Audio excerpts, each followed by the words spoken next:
Hi friends, நம்ம பார்த்தீங்க அப்படின்னா வரப்போகிற குரூப் 4 எக்ஸாமுக்கு ப்ரீவியஸ் இயர் கொஷின்ஸ் எல்லாமே ரிவிஷன் பண்ணிட்டு வரோம். அதில் நேற்றுக்கு பார்த்தோம் அப்படின்னா 2022 நடந்த குரூப் 4 எக்ஸாமில் ஃபஸ்ட்டு 50 கொஷின் தமிழுக்கு வீடியோ அப்டேட் பண்ணியிருக்கோம். லிங்க் வேணும் அப்படின்னா கீழே டிஸ்கிரிப்ஷனில் இருக்குது, செக் பண்ணி பாருங்கள். மீதி இருக்க 50 வினாக்களுக்கு இந்த வீடியோவில் பார்க்கலாம். 51வது வினா, மோனை தொடை டேஸ் வகைப்படும். தொடை அப்படின்னு சொல்லி வந்தாலே 8 வகைப்படும் அப்படிங்கிறதா வரும். மோனை தொடை, எதுகை தொடை, இயைபு தொடை எது எடுத்துட்டோம் அப்படின்னாலும் தொடை 8 வகைப்படும். இந்த மோனை தொடையோட வகைகள் எல்லாம் என்னென்ன அப்படின்னு பார்த்தோன்னா, அடிமோனை, இணைமோனை, பொழிப்பு மோனை, ஒருவு மோனை, கூழை மோனை, மேற்கதுவாய் மோனை, கீழ்கதுவாய் மோனை, முற்று மோனை. இதுதான் மோனை தொடையோட வகைகள்.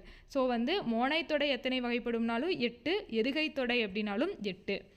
அடுத்து 52வது வினா, புனிதமுற்று மக்கள் புதுவாழ்வு வேண்டில் புத்தகச் சாலை வேண்டும் நாட்டில் யாண்டும். இப்பாடலடியில் அமைந்துள்ள மோனை சொற்களை எழுதுக. இந்த பாடல் வரிகள் யாரால் எழுதப்பட்டிருக்கும் அப்படின்னு பார்த்தோன்னா, இந்த புனிதமுற்று மக்கள் புதுவாழ்வு வேண்டில் நாட்டில் புத்தகச் சாலை வேண்டும் நாட்டில் யாண்டும் என்ற பாடல் வரிகள் பாரதி தாசனால் எழுதப்பட்டிருக்கும். இதில் மோனை சொற்கள் என்ன அப்படின்னு சொல்லி கேட்குறாங்க. இந்த பாடல் வரியில் அமைந்திருக்க மோனை சொற்கள். மோனை அப்படின்னா முதல் எழுத்து ஒன்றி வருவது தான் மோனை அப்படின்னு சொல்லுவோம். ஸோ கீழே இருக்க ஆப்ஷனில் பார்த்தீங்க அப்படின்னா புனிதமுற்று முதல் எழுத்து பூ வந்திருக்கு, அடுத்து செகண்ட் சொல்லலையும் முதல் எழுத்து பூ. ஸோ மோனை சொற்கள் செகண்ட் ஆப்ஷன். இதுவே மற்ற 3 ஆப்ஷன்லேயும் பார்த்தீங்க அப்படின்னா முதல் எழுத்துக்கள் 2 ஒன்றி வந்திருக்காது. இதுவே எதுகை சொற்கள் எது அப்படின்னு கேட்டாங்கன்னா, 2ஆம் எழுத்து ஒன்றி வந்தால் தான் அது எதுகைன்னு சொல்லுவோம். மோனை அப்படின்னா முதல் எழுத்து ஒன்றி வருவது. அடுத்து 53வது வினா, எவ்வகை வாக்கியம் என கண்டறிக. கண்ணகி கட்டுரை எழுதாமல் இராள். எழுதாமல் இராள் அப்படின்னா அது எப்படி சொல்கிறாங்க, பொருள் மாறலை ஆனால் எதிர்மறையாக சொல்கிறாங்க. அதனால் இது பொருள் மாறா எதிர்மறை வாக்கியம், தேர்ட் ஆப்ஷன். அடுத்து 54வது வினா, கட்டளை தொடர் அல்லாத ஒன்றை கண்டறிக. கட்டளை தொடர் அப்படின்னா என்னென்னா, ஆணையிட்டு சொல்கிறது, கண்டிப்பாக அது பண்ணியே ஆகணும் அப்படின்னு சொல்கிறோம் அப்படின்னா அதுதான் கட்டளை தொடர். அண்ணனோடு போ கட்டளையிட்டு வருது. கூடு கட்டு இதுவும் கட்டளை தொடர். தமிழ் படி இதுவும் கட்டளை தொடர். அரசு ஆணை பிறப்பித்தது என்பது செய்தி தொடர். ஸோ இங்கே கட்டளை தொடர் இல்லாத ஒன்று எது அப்படின்னு பார்த்தோன்னா லாஸ்ட் ஆப்ஷன், அரசு ஆணை பிறப்பித்தது. அடுத்து 55வது வினா, விடைக்கேற்ற வினாவை தேர்ந்தெடுக்க. 5 மாடுகள் மேய்ந்தன. எத்தனை மாடுகள் மேய்ந்தன அப்படிங்கிறதா சரியான வினாவாக இருக்கும். எவ்வளவு மாடுகள் மேய்ந்தன அப்படிங்கிறது வராது. ஏன்னா 5, 6 இந்த மாதிரி எண்களை குறிக்கும் பொழுது எத்தனை அப்படின்னு கேட்குறது தான் கரெக்டானதாக இருக்கும். மாடுகள் மேய்ந்தனவா அப்படிங்கிறதும் கொஷினாக வராது. 5 மாடுகள் என்ன செய்கின்றன அப்படிங்கிறதும் கரெக்டாக வராது. ஸோ எத்தனை மாடுகள் மேய்ந்தன அப்படிங்கிறது தான் சரி. அடுத்து 56வது வினா, விடைக்கேற்ற வினாவை தேர்ந்தெடுக்க. இங்கு நகர பேருந்து நிற்கும். இதற்கு ஃபஸ்ட்டு பார்த்தோம் அப்படின்னா நகர பேருந்து ஏன் நிற்கும். இங்கே காரணம் கொடுக்கல. காரணம் கொடுத்துருந்தாங்க அப்படின்னா தான் நகர பேருந்து ஏன் நிற்கும் அப்படிங்கிற கேள்வி நம்ம கேட்க முடியும். ஸோ ஃபஸ்ட்டு 1 வராது. நகர பேருந்து எப்போது நிற்கும், இங்கே டைம் எதுவுமே மென்ஷன் பண்ணலை.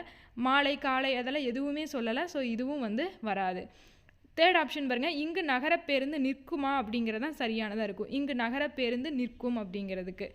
அடுத்து 57வது வினா, சரியான தொடரை கண்டறிக. அதாவது தொடரில் இருக்க சொற்களை மாற்றி கொடுத்துட்டு அதை கரெக்டாக கண்டுபிடிக்க சொல்கிறாங்க.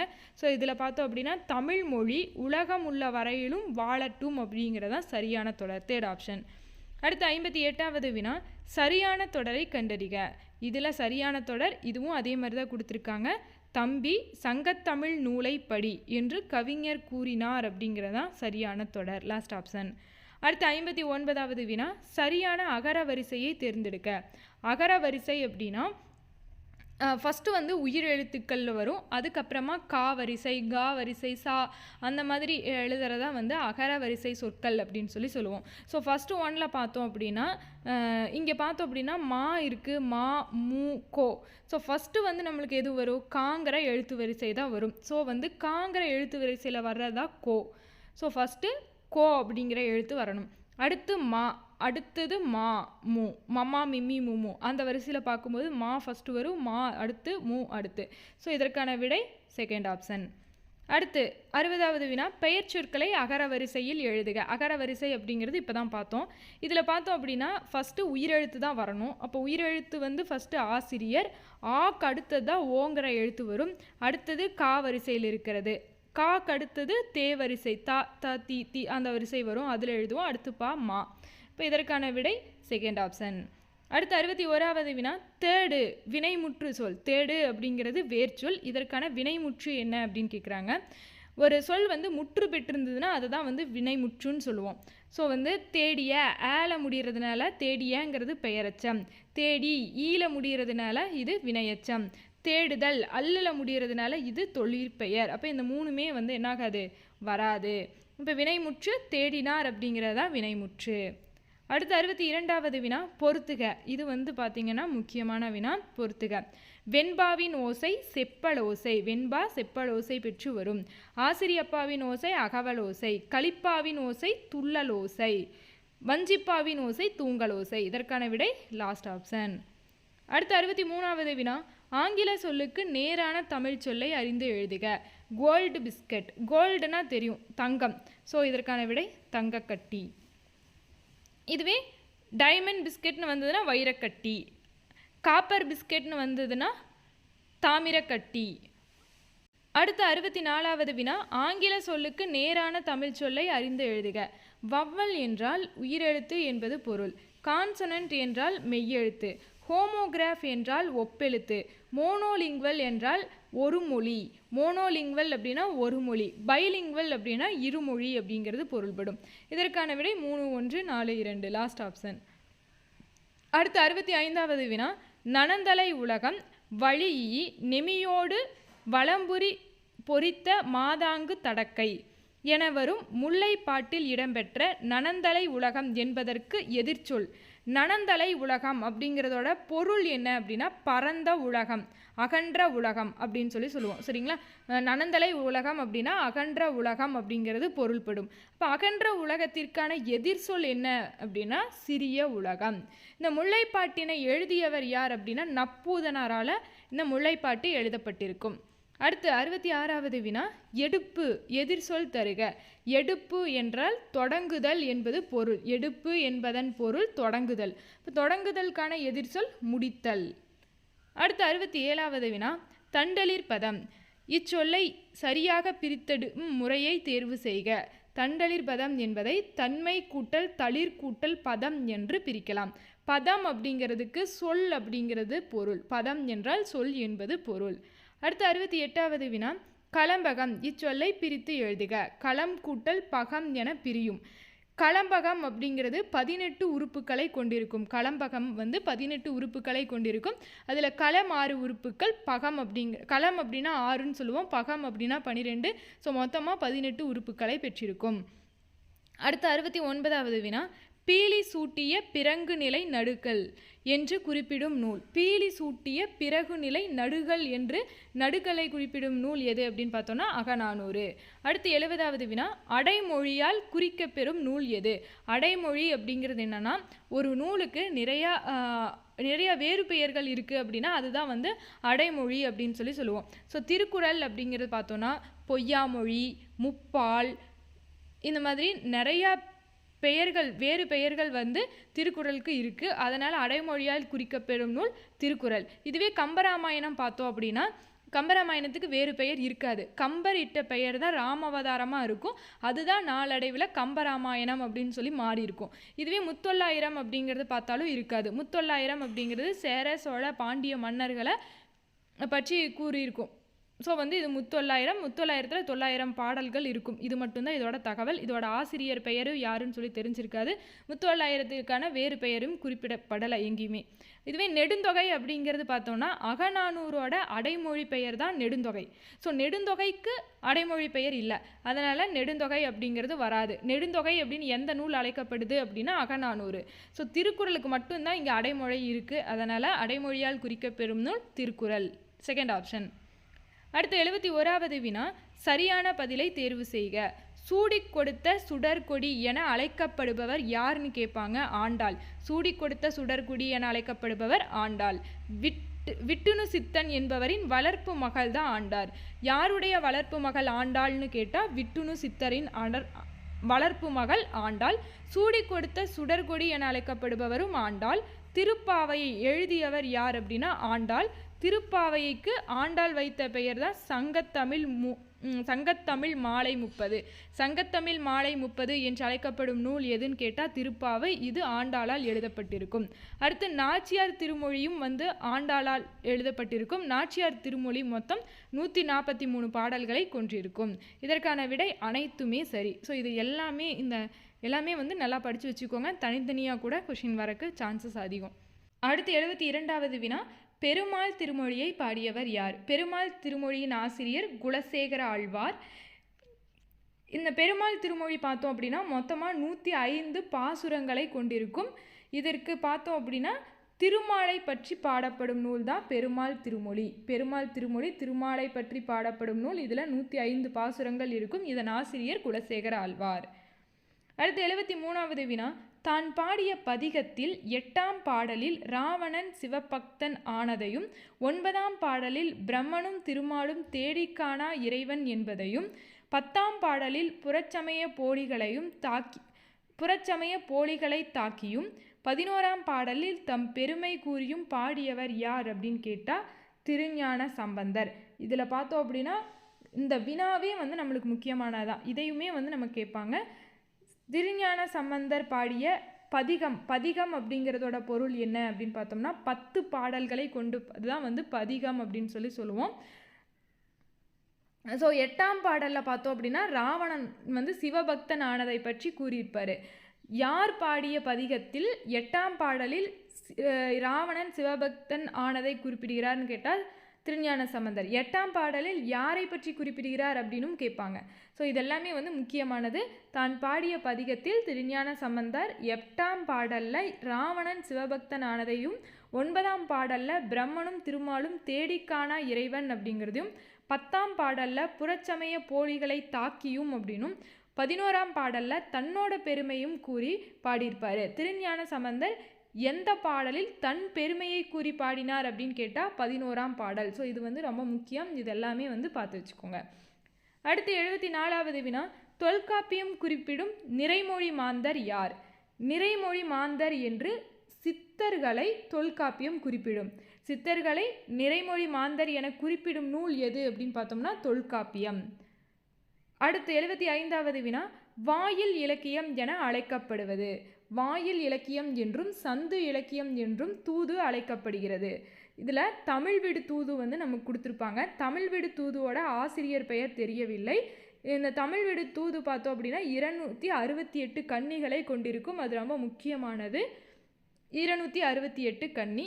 தமிழ் விடு தூதுவோட ஆசிரியர் பெயர் தெரிஞ்சிருக்காது. இந்த தமிழ் விடு தூது மதுரை சொக்கநாதர் மீது காதல் கொண்ட பெண் ஒருத்தி தமிழையே தூது விடுவதாக பாடப்பட்டதான் தமிழ் விடு தூது. இந்த தூது இலக்கியம் வாயில் இலக்கியம் என்றும் சந்து இலக்கியம் என்றும் அழைக்கப்படுகிறது. அடுத்து தூதுங்கிறது சிற்றிலக்கிய வகைகளில் ஒன்று. அடுத்து 76வது வினா, ஆண்பால் பிள்ளை தமிழுக்கும் பெண்பால் பிள்ளை தமிழுக்கும் பொதுவான பருவங்கள் எத்தனை? மொத்தமாக பிள்ளை தமிழில் எத்தனை பருவங்கள் இருக்குது அப்படின்னு பார்த்தோம்னா 10 பருவங்கள் இருக்கும். பிள்ளை தமிழில் உள்ள பருவங்கள் எத்தனைன்னு கேட்டால் 10. அதில் ஆண்பால் பெண்பால் இது ரெண்டுக்குமே பொதுவான பருவங்கள் அப்படின்னு பார்த்தோன்னா 7. மீதி இருக்க 3 பருவங்கள் தான் ஆண்பாலுக்கு வேறையும் பெண்பாலுக்கு வேறையுமா வரும். அடுத்து 77வது வினா, உழவர் உலத்தியரது வாழ்க்கையில் நிகழும் நிகழ்ச்சிகளை எளிய நடையில் வெளிப்படுத்தும் சிற்றிலக்கிய வகை எது அப்படின்னு பார்த்தோம்னா பள்ளு. அதனால் பார்த்தோம் அப்படின்னா முக்கூடர் பள்ளு இது உழவர் பாட்டு அப்படின்னு சொல்லி அழைக்கப்படும். உழவர் உலர்த்தியரது வாழ்க்கையில் நிகழும் நிகழ்ச்சிகளை எளிய நடையில் வெளிப்படுத்தும் சிற்றிலக்கியம் தான் பள்ளு. அதனால் இது உழவர் பாட்டு அப்படின்னும் அழைக்கப்படும். அடுத்து 78வது வினா, அம்புஜத்தம்மாள் எழுதிய நூல் எது? நான் கண்ட பாரதம் என்பது அம்புஜத்தம்மாளால் எழுதப்பட்டிருக்கும். அம்புஜத்தம்மாள் தாமரை திரு விருது பெற்றிருப்பாங்க. எந்த வருடம் அப்படின்னு பார்த்தோன்னா 1964 தாமரை திரு விருது பெற்றிருப்பாங்க. அடுத்தது அம்புஜத்தம்மாள் காந்தியடிகளால் தத்தெடுக்கப்பட்ட மகள் அப்படின்னு சொல்லிட்டு அழைக்கப்படுவாங்க. காந்தியடிகளால் தத்தெடுக்கப்பட்ட மகள் யார் அப்படின்னு பார்த்தோம்னா அம்புஜத்தம்மாள். இவள் எழுதின நூல் தான் நான் கண்ட பாரதம். அடுத்து 79வது வினா, பெரிய புராணம் எந்த நாட்டின் நீர்வளத்தை சிறப்பிக்கின்றது? பெரிய புராணம் சோழ நாடு பற்றி குறிப்பிடும். சோழ நாட்டு நீர்வளத்தை பற்றி சிறப்பித்திருக்கும். பெரிய புராணத்தின் ஆசிரியர் யார் அப்படின்னு பார்த்தோம்னா சேக்கிலார். பெரிய புராணத்தின் வேறு பெயர் என்ன அப்படின்னு பார்த்தோம்னா திருத்தொண்டர் புராணம். அடுத்து 80வது வினா, குமரி கண்ட நோய்க்கு குமரி கொடு. இதில் குமரி என்று அழைக்கப்படும் மூலிகை சோற்று கற்றாழை. கற்றாழை தான் பார்த்தோம்னா குமரி அப்படின்னு சொல்லி அழைக்கப்படுது. அடுத்து 81வது வினா, புறநானூற்றை முதலாக பதிப்பித்து வெளியிட்டவர் யார்? ஊவேசா. ஊவேசா தான் பார்த்தோம் அப்படின்னா 8 தொகை நூல்கள் 10 பாட்டு நூல்கள் இது எல்லாத்தையுமே பதிப்பித்தது யார் அப்படின்னு சொல்லி பார்த்தோம்னா ஊவேசா தான் வந்து பதிப்பிச்சிருப்பாரு. இந்த புறநானூறு நூல் பார்த்தோம் அப்படின்னா 4 முதல் 40 அடிகளில் ஆசிரியப்பாவால் எழுதப்பட்டிருக்கும். ஜியு போப் இந்த புறநானூரை ஆங்கிலத்தில் மொழிபெயர்த்திருப்பார். புறநானூற்றை ஆங்கில மொழியில் மொழிபெயர்த்தவர் யார் அப்படின்னா ஜியு போப். அடுத்து 82வது வினா, 3 அடி சிற்றெல்லையும் 6 அடி பேரல்லையும் கொண்ட அகவற்பாவால் ஆன நூல் எது? ஐங்குறு 100 அகவற்பாவால் ஆன நூல். இதோட அடிவரையறை 3-6. இதோட அடிவரையறை 3-6. இதில் பார்த்தோம் அப்படின்னா மொத்தமாக குறிஞ்சி, முல்லை, மருதம், நெய்தல், பாலைன்னு சொல்லிட்டு 5 திணைகளை பற்றியுமே பாடியிருக்கோம். அதில் பார்த்தோம் அப்படின்னா ஒவ்வொரு குறிஞ்சியில் பார்த்தோன்னா 100 பாட்டு, முல்லையில் 100 பாட்டுன்னு சொல்லிட்டு மொத்தமாக 500 பாடல்கள் வந்து ஐங்குறு 100ல் இருக்கும். ஐங்குறு 100 பார்த்தோம் அப்படின்னா குறைந்த அடி எல்லை கொண்ட பாக்களால் ஆனது அப்படின்னு சொல்லி அழைக்கப்படுது. குறைந்த அடி எல்லை கொண்ட பாக்களால் ஆன நூல் எது அப்படின்னு கேட்டால் ஐங்குறு 100 அப்படின்னு சொல்லி வரும். இந்த ஐங்குறு 100க்கு கடவுள் வாழ்த்து பாடியவர் யார் அப்படின்னா பாரதம் பாடிய பெருந்தேவனார் தான் இதுக்கு கடவுள் வாழ்த்து பாடியிருப்பார். அடுத்து 83வது வினா, சரியான இணையை தேர்வு செய்க. இதில் விசும்பு என்பதன் பொருள் வானம், மதியம் என்றால் நிலவு அப்படிங்கிறது பொருள், திங்கள் என்பதன் பொருள் அப்படின்னு பார்த்தோன்னாலும் நிலவு அப்படிங்கிறதான் பொருள்படும். திங்கள்னாலும் நிலவுன்னு தான் பொருள்படும். ஸோ இதில் சரியான இடை இது ரெண்டும். மறை, தாமரை, மறைங்கிறது தாமரை அப்படிங்கிறத குறிக்கும். இந்த தாமரையை தா கூட்டல் மறை அப்படின்னு சொல்லி பிரித்து எழுதலாம். ஸோ தா கூட்டல் மறைன்னு இது பிரியும் பொழுது தாவுகின்ற மான் அப்படின்னு சொல்லி பொருள்படும். அடுத்து 84வது வினா, பொருத்தமான விடையை தருக. சிறுபஞ்ச மூலம் அற இலக்கியம், குடும்ப விளக்கு தற்கால இலக்கியம், சீவக சிந்தாமணி காப்பிய இலக்கியம், குறுந்தொகை சங்க இலக்கியம். ஸோ சங்க இலக்கியம் அப்படிங்கிறது 14 மேல்கணக்கு நூல்களை தான் நம்ம சங்க இலக்கியம்னு சொல்லுவோம். ஸோ சங்க இலக்கியம் அப்படிங்கிறது 8 தொகை நூலும் 10 பாட்டும் சேர்ந்த 18 நூல்களை தான் வந்து சங்க இலக்கியம்னு சொல்லுவோம். நெக்ஸ்ட்டு சிறுபஞ்ச மூலம் ஆசிரியர் யாருன்னு பார்த்தோன்னா காரியாசான், குடும்ப விளக்கின் ஆசிரியர் பாரதிதாசன், சீவக சிந்தாமணியின் ஆசிரியர் திருத்தக்க தேவர், குறுந்தொகை அப்படிங்கிறது 8 தொகை நூல்களில் வரும். இது மொத்தமாக குறுந்தொகையில் 401 பாடல்கள் இருக்கும். அடுத்து 85வது வினா, இணையில்லை முப்பாலுக்கு இந்நிலத்தே என பாடியவர். இது ரொம்ப முக்கியமான வினா, ரிப்பீட்டட் கொஸ்டின். இணையிலை முப்பாலுக்கு இந்நிலத்தே என்று பாடியவர் பாரதிதாசன். முப்பால் அப்படின்னு சொல்லப்படுறது இங்கே திருக்குறள் தான் வந்து முப்பால் அப்படின்னு சொல்லி அழைக்கப்படுது. அடுத்து 86வது வினா, திருக்குறள் முதலில் அச்சிடப்பட்ட ஆண்டு 1812 தான் திருக்குறள் முதல்ல அச்சிடப்பட்டிருக்கும். அடுத்து 87வது வினா, திருமணம் செல்வகேசவராயரால் தமிழுக்கு கதியாவார் இருவர் என குறிப்பிடப்படுபவர். தமிழுக்கு கதி, இதில் கதி அப்படிங்கிறதுல காங்கிறது கம்பரை குறிக்கும், தீங்கிறது திருவள்ளுவரை குறிக்கும். தமிழுக்கு கதியாவார் இருவர் என்று கம்பரையும் திருவள்ளுவரையும் குறிப்பிட்டவர் யார் அப்படின்னு சொல்லி கேட்டால் திருமணம் செல்வகேசவராயர். இது வந்து முக்கியமானது, இதையும் வந்து பார்த்துக்கோங்க. அடுத்து 88வது வினா, 8ஆம் வகுப்பு வரை படித்த இளம் பெண்களுக்கான திருமண உதவித்தொகை யாருடைய பெயரால் தமிழக அரசால் வழங்கப்படுகிறது? மூவலூர் ராமாமிர்தம் அம்மையார் அவர்களால்.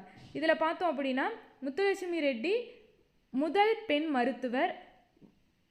இது எல்லாமே பார்த்திங்கன்னா 9th ஸ்டாண்டர்டில் இருக்கும். 9th ஸ்டாண்டர்ட் நியூ புக்கில் இந்த சாரதா, அடுத்து மூவலூர் ராமாமிர்தம் அம்மையார், பண்டித ரமாபாய், முத்துலட்சுமி இவங்க எல்லாத்த பற்றியுமே கொடுத்துருப்பாங்க. அது முக்கியமான லெசன், அது எல்லாத்தையும் படிச்சுக்கோங்க. அடுத்து 89வது வினா, ஆங்கிலேயரை எதிர்த்து போர் செய்த வேலுநாச்சியார் பிறந்த ஆண்டு.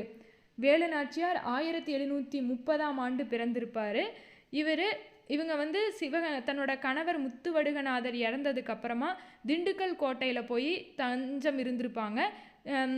அதுக்கப்புறமா பார்த்தோம் அப்படின்னா 8 ஆண்டுகளுக்கு பின்னாடி வேலுநாச்சியார் தன்னோட சிவகங்கை சீமையை வந்து மீட்டெடுத்திருப்பாங்க. அடுத்து 90வது வினா, தொல்காப்பியர் கூறும் உயிர் வகைக்கான அறியும் ஆற்றலும் வரிசைப்படுத்துக. இதில் உற்றறிதல் முதல் அறிவு, உற்றறிதல் சுவைத்தல்ங்கிறது 2வது அறிவு, உற்றறிதல் சுவைத்தல் நுகருதல்ங்கிறது 3 அறிவு, உற்றறிதல் சுவைத்தல் நுகருதல் காணல் என்பது 4 அறிவு, உற்றறிதல் சுவைத்தல் நுகருதல் காணல் கேட்டல் அப்படிங்கிறது 5 அறிவு. அடுத்து பகுத்தறிதல் அப்படின்னு வரும்போது தான் 6ஆம் அறிவு வரும். ஸோ சரியாக பொருந்தி இருக்கிறது செகண்ட் ஆப்ஷன். அடுத்து 91வது வினா, தமிழ் ஆட்சி மொழியாக திகழும் பிற நாடுகள். இலங்கை, சிங்கப்பூர், மலேசியா இங்கெல்லாம் பார்த்தோம் அப்படின்னா தமிழ் மொழி தான் ஆட்சி மொழியாக காணப்படுகிறது. இதுவே எந்த நாடுகளோட பணத்தாள்களில் தமிழ் மொழி இடம்பெற்றிருக்கும் அப்படின்னு பார்த்தோம்னா இலங்கை, மொரீசியஸ். இலங்கை, மொரீசியஸோட பணத்தாள்களில் தான் தமிழ் மொழி காணப்படும். அடுத்து 92வது வினா, நம்மாழ்வார் பிறந்த இடமான குருகூர் பழம்பெயரை துறந்து எவ்வாறு அழைக்கப்படுகிறது? நம்மாழ்வார் பிறந்த இடம்தான் குருகூர். இது வந்து ஆழ்வார் திருநகரி அப்படின்னு சொல்லி அழைக்கப்படுது. Second option. அடுத்து 93வது வினா, 10 பாட்டு 8 தொகை ஆகிய 2 தொகுதிகளையும் அச்சிட்டு அழித்தவர். 8 தொகை 10 பாட்டு இந்த 2 நூல்களையுமே வந்து ஊவேசா தான் வந்து பதிப்பிச்சிருப்பாரு. Second option. அடுத்து 94வது வினா, டாக்டர் ராபி சேதுப்பிள்ளை எழுதிய ஆய்வு நூல். ஊரும் பேரும் அப்படிங்கிறதா வந்து டாக்டர் ராபி சேதுப்பிள்ளை எழுதிய ஆய்வு நூல். அதுவே வந்து தமிழ் இன்பம் அப்படிங்கிறது இவர் எழுதின தமிழ் இன்பம் அப்படிங்கிற நூல் தான் ஃபஸ்ட்டு சாகித்ய அகாதமி விருது வந்து பெற்றிருக்கும். டாக்டர் ராபி சேதுப்பிள்ளையோட எந்த நூல் சாகித்ய அகாதமி விருது பெற்றிருக்கும்னு பார்த்தோன்னா தமிழ் இன்பம் தான். முதலில் சாகித்ய அகாதமி விருது பெற்ற நூல் எதுன்னு கேட்டாலும் தமிழ் இன்பம் தான். ராபி சேதுப்பிள்ளை சொல்லின் செல்வர் என்று அழைக்கப்படுகிறார். சொல்லின் செல்வர் என்று அழைக்கப்படுபவர் யார் அப்படின்னு சொல்லி கேட்டால் ராபி சேதுப்பிள்ளை. சொல்லின் செல்வன் என்று அழைக்கப்படுவது யார் அப்படின்னா ஹனுமான். அடுத்து 95வது வினா, தமிழ் பயிலும் ஆர்வமிக்க மாணவர்களுக்கு தம்முடைய இல்லத்திலேயே தமிழ் கற்பித்ததுடன் அவர்களை இயற்றமிழ் மாணவர் எனவும் பெயரிட்டு அழைத்தவர் யார் அப்படின்னா பரிதிமாற் கலைஞர். பரிதிமாற் கலைஞரின் இயற்பெயர் சூரிய நாராயண சாஸ்திரி. அடுத்து 96வது வினா, தொல்லியல் ஆய்வு நடைபெற்ற ஆதிச்சநல்லூர் எந்த மாவட்டத்தைச் சேர்ந்தது? ஆதிச்சநல்லூர் தூத்துக்குடி மாவட்டத்தைச் சேர்ந்தது. இதுவே தொல்லியல் ஆய்வு நடைபெற்ற கீழடி எந்த மாவட்டத்தைச் சேர்ந்ததுன்னு கேட்பாங்க, மதுரை மாவட்டம். அடுத்து 97வது வினா, ஈவேராவுக்கு பெரியார் என்னும் பட்டமும் தெற்காசியாவின் சாக்ரட்டிஸ் என்ற பட்டமும் எங்கு எப்போது வழங்கப்பட்டது? ஈவேராவுக்கு பெரியார் என்ற பட்டம் 1938 நவம்பர் 13 சென்னையில் நடந்த பெண்கள் மாநாட்டில் வழங்கப்பட்டிருக்கும். இதுவே தெற்காசியாவின் சாக்ரட்டிஸ் என்ற பட்டம் 27/6/1970 யுனெஸ்கோ மன்றத்தால் வழங்கப்பட்டிருக்கும். அடுத்து 98வது வினா, நடனக்கலையில் தன்னை ஈடுபடுத்தி கொண்ட திருநங்கை. நர்த்தகி நடராஜ் அப்படிங்கிறவங்க தான் நாடகக்கலையில் தன்னை ஈடுபடுத்தி கொண்டிருப்பாங்க. அடுத்து 99வது வினா, பொங்கற் புதுநாளின் மாண்பினை எந்த இதழ் மூலம் அண்ணா விளக்கினார்? காஞ்சி என்ற இதழின் மூலமாக. காஞ்சி தினத்தந்தி அப்படிங்கிற இதழ் பார்த்தோம் அப்படின்னா பா சிங்காரம் பணியாற்றியிருப்பார். பா சிங்காரம் எந்த இதழில் பணியாற்றினார் அப்படின்னு சொல்லி கேட்டால் தினத்தந்தி அப்படிங்கிற இதழ். அடுத்து 100வது வினா, கவிஞர் மு. மேத்தாவுக்கு சாகித்ய அகாதமி விருது எந்த நூலுக்கு வழங்கப்பட்டது? ஆகாயத்துக்கு அடுத்த வீடு அப்படிங்கிற நூலுக்காக மு. மேத்தா அவர்களுக்கு சாகித்ய அகாதமி விருது வழங்கப்பட்டிருக்கும். எந்த ஆண்டு அப்படின்னு பார்த்தோன்னா 2006ஆம் ஆண்டு. இந்த ஆகாயத்துக்கு அடுத்த வீடு அப்படிங்கிற நூல் வந்து 2004 தான் ஃபஸ்ட்டாக வெளிவந்திருக்கும். 2006 வந்து சாகித்ய அகாதமி விருது கொடுத்துருப்பாங்க. இது வந்து ஒரு புதுக்கவிதை நூல். ஆகாயத்துக்கு அடுத்த வீடு என்பது ஒரு புதுக்கவிதை நூல். கண்ணீர் பூக்கள், ஊர்வலம், சோழ நிலா, ஆகாயத்துக்கு அடுத்த வீடு இது எல்லாமே மு. மேத்தாவின் நூல்கள். ஓகே, இந்த வீடியோ உங்களுக்கு யூஸ்ஃபுல்லாக இருக்கும் அப்படின்னு சொல்லி நினைக்கிறேன். அடுத்த வீடியோவில் இனி ஒரு ப்ரீவியஸ் இயர் கொஷின் பார்க்கலாம். தேங்க்யூ.